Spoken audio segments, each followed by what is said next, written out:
송원재TV 시작합니다.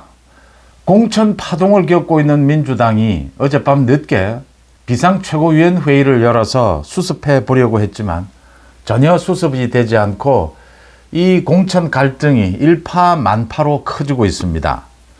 그러니까 어젯밤 늦게 이재명이 밤 8시부터 12시 가까이 심야 비상최고위원회의를 열었습니다. 그런데 전혀 수습책이 나오지 않고 수습책이라고 나온 것이 갈등을 더 불러일으키고 있습니다.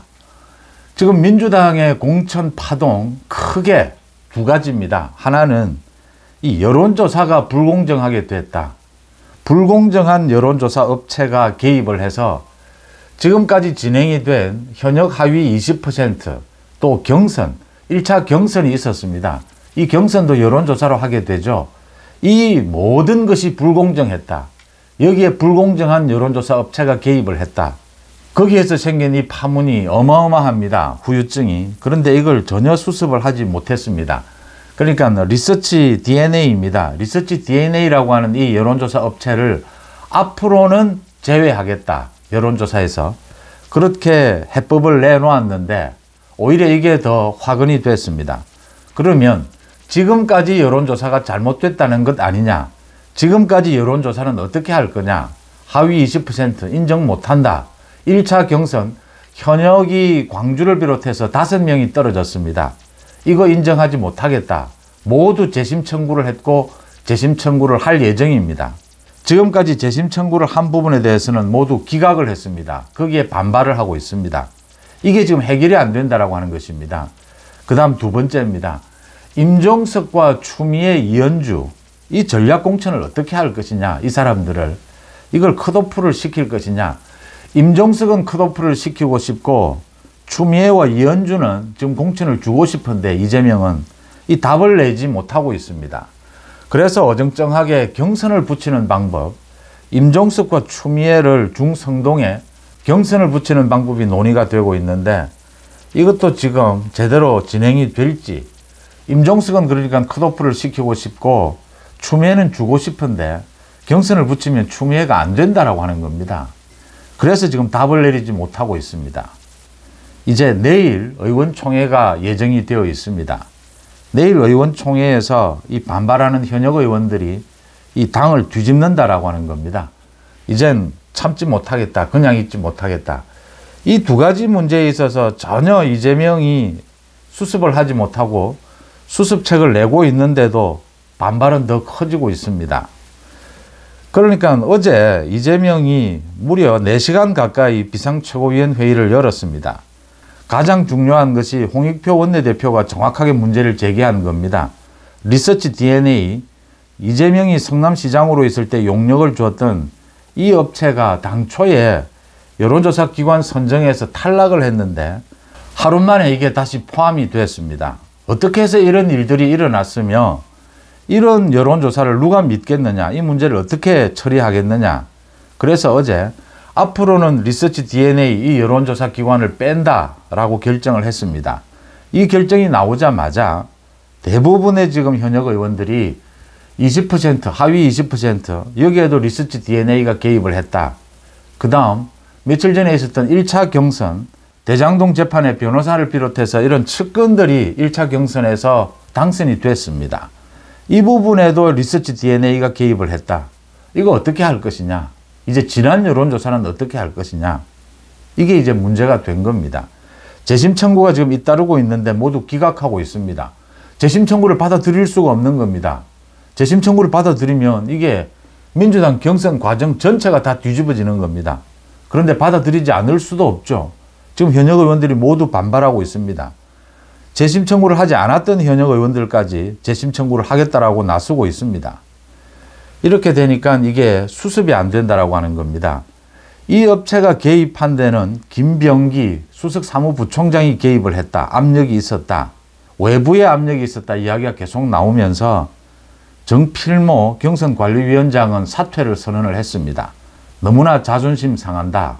이 부분을 이유를 들어서 경선관리위원장 측에서 사퇴해버렸습니다. 이 외부의 압력이 누구겠습니까? 김병기는 수석 사무부총장입니다. 사무총장 또는 이재명이라는 게 분명하지 않습니까? 이재명에 대한 반발인 겁니다. 이게 수습이 안 된다. 지금 경선관리위원장도 이제 공석이 된 겁니다. 그 다음 이렇게 이제 반발이 일어나니까 이걸 수습하기 위해서 언론에다가 이재명 측에서 흘린 것으로 당연히 추측이 됩니다. 조정식 사무총장이 책임을 지고 불출마를 한다라는 걸 이재명 측에서, 이재명 측근에서 흘린 것으로 언론에서 보도를 했습니다. 그런데 어제 조정식 사무총장이 그런 요구를 받은 적도 없고 불출마할 계획도 없다라고 했습니다. 바로 조정식이 반발하고 나선 겁니다. 이런 경우에 흔히 지금 당대표가 책임을 질 수가 없으니까, 이재명이 책임을 질 수 없으니까 사무총장에게 떠넘깁니다. 사무총장 꼬리 자르기를 하는 거죠. 그런데 조정식은 자기가 한 일도 없고 자기가 잘못한 것도 없다. 이 불공정한 여론조사 과정에 지금 조정식은 자기 책임이 없다라고 반발하고 있는 겁니다. 그러니까 자기 밑에 있던 김병기 수석사무부총장과 조정식을 제외하고 패싱을 하고 당대표 간에 거래가 오간 것이다. 협의가 오간 것이다. 지금 조정식은 이걸 주장하고 있는 겁니다. 이재명 이 민주당 지도부 내에도 이 지금 사태에 책임을 지는 부분을 놓고 갈등이 일어나고 있는 겁니다. 조정식에게 다 책임을 떠넘기려고 하고 있는데 조정식이 반발하고 있는 이런 상황입니다. 그 다음 또 한 가지 큰 문제가 지금 임종석을 어떻게 할 것이냐, 추미애 이현주는 어떻게 할 것이냐, 이게 하나로 엮여져 있습니다. 중성동을 공천을 줄 것이냐, 동작을, 나경원이 있는 동작을에 보낼 것이냐, 이게 지금 이재명은 임종석을 컷오프를 시키고 싶고 이 추미애나 이현주는 공천을 주겠다라는 입장입니다. 그런데 지금 임종석을 컷오프를 시키면 지금 소위 문재인계의 전체적인 반발이 예상이 된다. 그래서 이해찬 전 당대표도 이재명에게 임종석은 공천을 줘야 하지 않겠느냐 이런 의견을 내놓은 상태입니다. 문재인도 지금 지켜보고 있는 것이죠. 임종석이 이렇게 친문 대표 선수처럼 이렇게 됐습니다. 추미애와 갈등, 충돌을 빚으면서 또 임종석은 현재 원내대표로 있는 홍익표와 지역구를 주고받는 이런 관계로 엮여져 있습니다. 홍익표가 임종석 부분에 있어서는 분명히 공천을 줘야 한다. 경선은 붙여야 한다. 이렇게 주장을 노골적으로 하고 있습니다. 이재명으로서는 이걸 어떻게 처리를 하느냐. 그래서 각 지역마다 임종석과 추미애 경선을 붙이는 방법을 지금 논의하고 있습니다. 그런데 이 경선을 붙이면 추미애가 어느 지역이든 다 떨어진다라고 하는 것입니다. 이게 지금 이재명의 고민입니다. 임종석을 그냥 컷오프하기는 힘들고 경선을 해서 떨어뜨리고 싶은데 임종석을 이길 사람이 없다라고 하는 거죠. 이걸 어떻게 해결할 것이냐. 그래서 해결을 하지 못하고 이제 또 뒤로 또 떠넘겼습니다.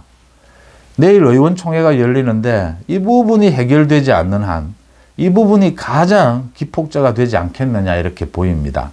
임종석과 추미애, 이현주를 어떻게 할 것이냐.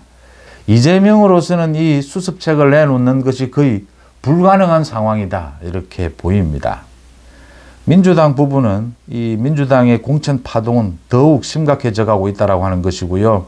어제 경선 과정에서 굉장히 이례적인 일입니다. 한동훈 위원장이 강력한 경고 메시지를 내놓았습니다. 장승민에 대해서입니다. 그러니까 장승민 전 대통령실 미래전략기획관입니다. 장승민이 지금 출마하겠다고 후보로 뛰고 있는데 어제 한 언론과의 인터뷰에서 총선 의석수로 150에서 160석이 예상이 된다. 지금 공천 과정에서 민주당이 공천 파동을 겪으면서 광주에까지 지지율이 떨어지고 있습니다. 수도권은 물론이고 국민의힘 지지율은 오르고 있습니다. 민주당 지지율은 내리고 있고 이런 이야기를 하면서 이 총선 의석수 160석까지 예상이 된다 이런 이야기를 했습니다. 언론에. 그러자 곧바로 한동훈 위원장이 강력한 경고 메시지를 냈습니다.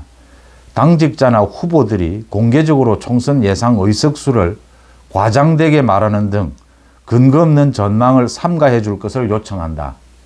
말은 점잖지만 강력하게 경고를 내린 것입니다. 지금 우리 국민의힘은 아직 국민들의 사랑과 선택을 받기에 많이 부족하고 더 열심히 노력해야 한다. 선택은 국민들이 하시는 것이고 우리 국민의힘은 낮은 자세로 국민만 보고 가야 할 때라고 이렇게 강조를 했습니다. 이건 며칠 전에 저도 송은재 TV를 통해서 한번 지적을 한 부분입니다.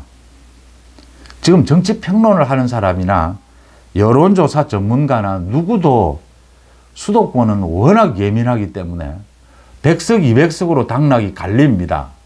이걸 도대체 점쟁이나 신이 아닌 이상 누가 이걸 의석수를 맞출 수가 있습니까? 평론을 하거나 여론조사 전문가들은 또 책임감 없이 이런 이야기를 할 수가 있습니다. 그런데 지금 후보로 나선 사람이나 당직자가 이런 이야기를 한다는 것은 정말 망치는 일입니다. 총선을 망치는 일입니다. 이걸 조심하지 않고 장승민이 이렇게 언론에 대고 160석 이런 이야기를 떠들다가 한동훈 위원장이 정말 강력한 따끔한 경고 메시지를 날린 겁니다. 이 과거 같으면 이 책임을 물어야 합니다. 그런데 지금 경선 중이고 이래서 경고 메시지 하는 것으로 처음이니까 이렇게 거쳤는데 이 의석수 전망 이런 부분에 대해서 두루뭉술하게 이야기하지 않고 이렇게 의석수까지를 이야기하는 것은 지금은 누구도 그게 전혀 근거가 없고 불합리한 것입니다. 이런 것은 전혀 필요하지 않습니다. 계속 낮은 자세로 쫓아간다라는 자세로 열심히 뛰는 이 한동훈의 지적이 맞지 않습니까?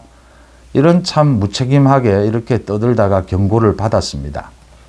민주당의 이 공천 파동, 이재명이 수습이 안 된다라고 하는 점입니다.